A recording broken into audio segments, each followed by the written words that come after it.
प्रश्न संख्या 497।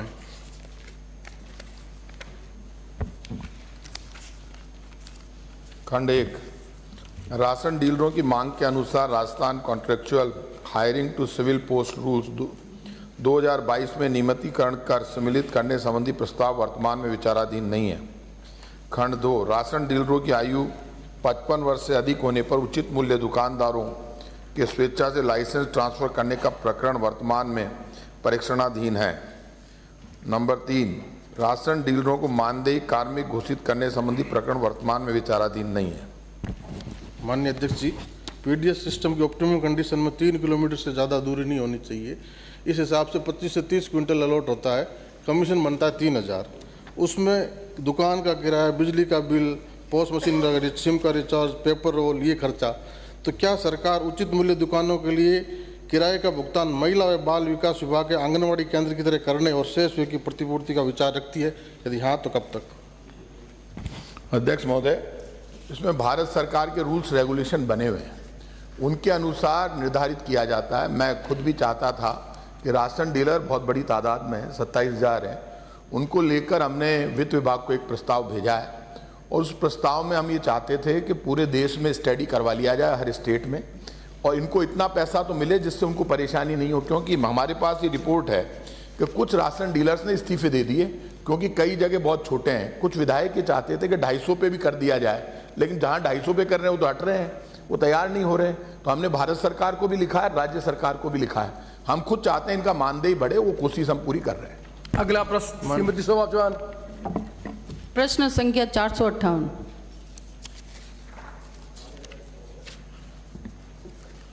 खंड 1। जी हाँ, राज्य सरकार द्वारा वर्ष 21-22 में प्रदेश में 25,000 आंगनबाड़ी केंद्रों को चरणबद्ध रूप से नंदघर के रूप में विकसित किए जाने की घोषणा की गई थी, जिसके तहत राज्य सरकार एवं अनिल अग्रवाल फाउंडेशन के मध्य दिनांक 8 फरवरी 2022 को MOU हस्ताक्षरित किया गया। इस MOU के अंतर्गत प्रदेश में अब तक 976 आंगनबाड़ी केंद्रों को नंदघर के रूप में विकसित किया जा चुका है तथा 509 आंगनबाड़ी केंद्रों को नंदघर के रूप में विकसित किए जाने का कार्य प्रगतिरत है। MOU के अंतर्गत 13 जिलों को प्राथमिकता के आधार पर लिया गया था, जिसमें पाली जिला सम्मिलित नहीं है। इन जिलों में नंदघर अपग्रेडेशन का कार्य पूर्ण होने के साथ ही राज्य के अन्य जिलों में भी नंदघर अपग्रेडेशन का कार्य प्रारंभ किया जाएगा। खंड 2। जी नहीं, प्रथम चरण में पाली जिला। बलवान पूनिया। सभापति महोदय, राजस्थान विश्वविद्यालय के अध्यापक अस्थायी अध्यापकों का आमेलन अधिनियम 2008 के लिए जो मैंने जनमत जानने का प्रस्ताव दिया है, मैं इस बात के साथ वापस लेना चाहता हूं कि देर आए दुरुस्त सुप्रीम कोर्ट के हवाले से ही सरकार ने अस्थायी शिक्षकों को स्थायी करने का मन तो बनाया। मेरी सरकार से इल्तिजा है कि उन तमाम भागों में जहाँ सुप्रीम कोर्ट हाई कोर्टों के आए हुए हैं, उन तमाम लोगों को स्थायी करने का काम करेंगे, ऐसी मुझे उम्मीद है। मुझे उम्मीद है कि जो आपने महाविद्यालय खोले और जिस उच्च शिक्षा का स्तर बढ़ता जा रहा है और राजस्थान के छात्र छात्राओं को जो हौसला हुआ है सरकारी स्कूलों में और कॉलेजों में पढ़ने का, उसको बढ़ावा देने के लिए आपने विद्या संबल योजना में जिन टीचरों को लाया है आप उनको स्थायी करो। और अब सत्र शुरू हो गया तो विद्या संबल में तुरंत प्रभाव से उनको लेकर के पूरे सेशन में उनको ले 180 दिन की जहां तक बात आ गई, 180 दिन उनके भी पूरे हो गए, अब उनको भी स्थायी रख लो, ताकि उच्च शिक्षा में जो जिस मंशा के साथ आपने एग्रीकल्चर कॉलेज खोले, आपने आर्ट्स कॉलेज खोले, आपने साइंस कॉलेज खोले, आपने छात्राओं के अलग से कॉलेज खोले, सब में उच्च शिक्षा का बेहतर माहौल बने और लोग PG तक की उच्च अध्ययन कर पाएं। राजस्थान का छात्र युवा सरकार की इस बात का धन्यवाद करेगा कि आपने हमें उच्च शिक्षा तक जाने का मौका दिया है, और वो भी थोड़ी सी फीस में, और सरकारी योजनाओं का उसका फायदा भी मिलता है। इसलिए मैं मेरा जनमत जानने का प्रस्ताव वापस लेता हूं। Thank you.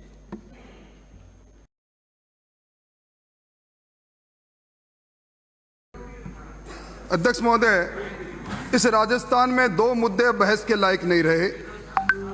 एक तो सरकार में व्याप्त भ्रष्टाचार और एक हर परीक्षा का लीक होता प्रश्न पत्र। गोपाल मीणा जी, गलत जगह आप जगह बैठो प्लीज। सभापति महोदय, बोल रहा है देश की 3 ख्यातिमान एजेंसियों ने दिसंबर 2020 से लेकर दिसंबर 2022 तक सर्वे किया। ट्रांसपेरेंसी इंटरनेशनल ने किया, ट्रेस रिस्क जोखिम ने किया, इंडियन करप्शन सर्वे किया। इन तीनों में आया 66%, 66% और 69% कि राजस्थान में सरकार से कोई काम पड़े बिना रिश्वत लिए नहीं होता। और ये 18 महीने में सभा अध्यक्ष महोदय 18 पेपर लीक हो जाए, 14 परीक्षाएं रद्द हो जाए, इनमें 1,30,00,000 अभ्यर्थी इन प्रतियोगिता परीक्षा में बैठे, 400 करोड़ रुपए उन्होंने फीस के दिए और उनके अरमान टूट गए। उनका गुस्सा कल आरपीएससी के सामने आया। यह भ्रष्टाचार की गंगोत्री यह पहली बार हुआ शासन सचिवालयों में फाइल की जगह पर नोट और सोना मिले, और उसमें भी एक जॉइंट डायरेक्टर के खिलाफ कार्रवाई करके हम भूल जाएं। जल जीवन मिशन की बात कर रहे हैं, जल जीवन मिशन में भारत सरकार के फर्जी सर्टिफिकेट के साथ ठेका ले लिया जाए गणपति टूल्स और शाम का।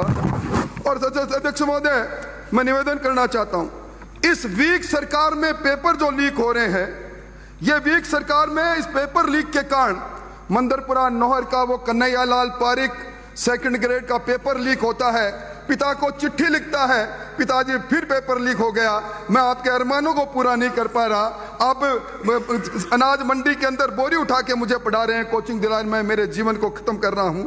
यह कहानी है कि कन्हैयालाल की नहीं, यह पहली बार हुआ अध्यक्ष महोदय किसी संवैधानिक संस्था का सरकार द्वारा नामजद मेंबर गिरफ्तार हो जाए और उसके बाद मेंबर सब इंस्पेक्टर की परीक्षाएं कराए, परीक्षाओं का रिजल्ट निकल जाए, कोई असर नहीं रहे।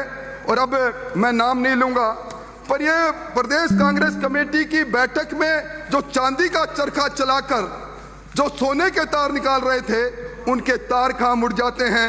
मैं वो एफआईआर लेकर आया हूं सभा अध्यक्ष महोदय, उस एफआईआर नंबर 19/1/2003 में नाम लिखा है कि 25 लाख रुपए एडवांस लूंगा, मंजू शर्मा का नाम अंकित होता है। मैं वो चैट्स लेकर आया हूं, जो चैट्स उस आरपीएससी के सदस्यों के साथ, उस परिवादी और परिवादी के साथ है। ये क्या हो रहा है? ये खुले बाजार के अंदर नौकरियां बिक रही है, 18.5 लाख में बिक रही है सभापति महोदय।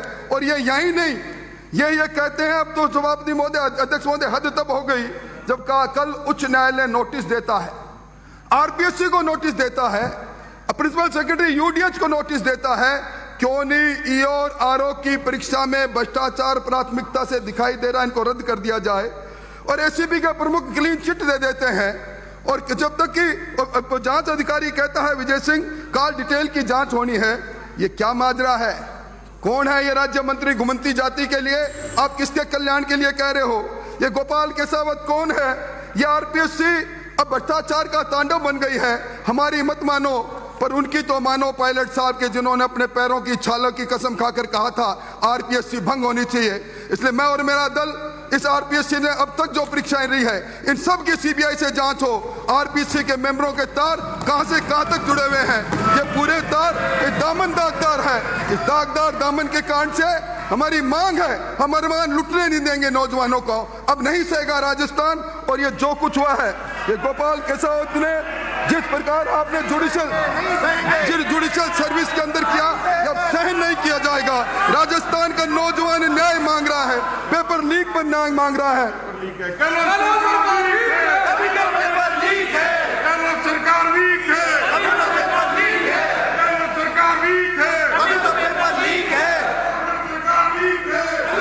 मान्यता